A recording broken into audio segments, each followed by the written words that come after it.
Halo teman-teman, kali ini saya akan menjelaskan kedatangan Inggris ke Indonesia. Pada akhir abad ke-16 hingga awal abad ke-17, bangsa-bangsa Eropa saling berlomba menjelajahi dunia demi mencari kekayaan, terutama rempah-rempah yang sangat mahal di pasar Eropa. Indonesia, khususnya wilayah Maluku, Jawa, dan Sumatera, dikenal sebagai negeri penghasil rempah-rempah sehingga menjadi incaran banyak negara Eropa, termasuk Inggris.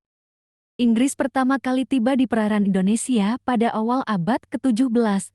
Mereka menjelajahi berbagai wilayah seperti Banten, Ambon, Makassar, Banjarmasin, dan Sumatera untuk membuka pos-pos dagang.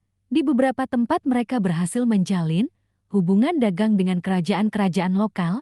Di banyak tempat mereka harus menghadapi saingan berat, yaitu Belanda, VOC, dan Portugis. VOC atau Verenigd Oostindische Company yang didirikan oleh Belanda pada tahun 1602 memiliki kekuatan militer dan pengaruh politik yang lebih besar daripada EC.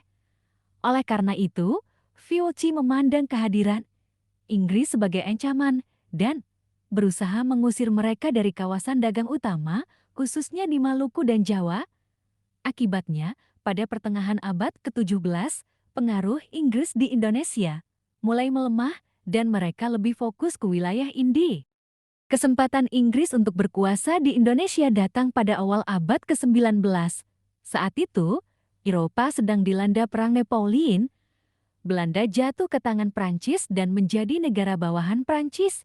Inggris, sebagai musuh Prancis, kemudian berusaha merebut jajahan Belanda di Asia.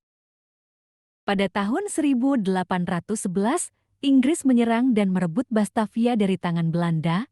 Setelah itu, mereka mengambil alih kekuasaan di Pulau Jawa. Pemerintahan Inggris di Jawa dipimpin oleh seorang tokoh terkenal bernama Thomas Stamford Raffles yang menjabat sebagai Letnan Gubernur 1811 sampai 1816.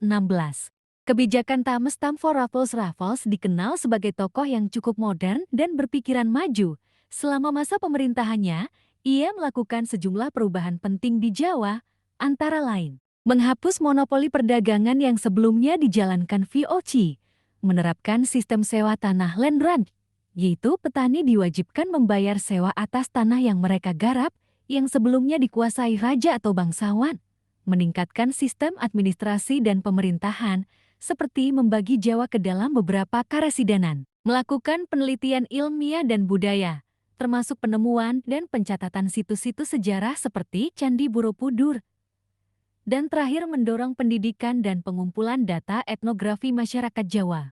Akhir kekuasaan Inggris di Indonesia setelah kekalahan Napoleon dan kembalinya stabilitas politik di Eropa, negara-negara pemenang perang melakukan perjanjian dalam Kongres Wien 1815. Dalam perjanjian London Convention 1814, Inggris sepakat untuk mengembalikan wilayah koloni Belanda yang telah direbut selama perang, termasuk Indonesia. Maka pada tahun 1816, Inggris secara resmi menyerahkan kembali Pulau Jawa dan wilayah Indonesia. Saatnya sudah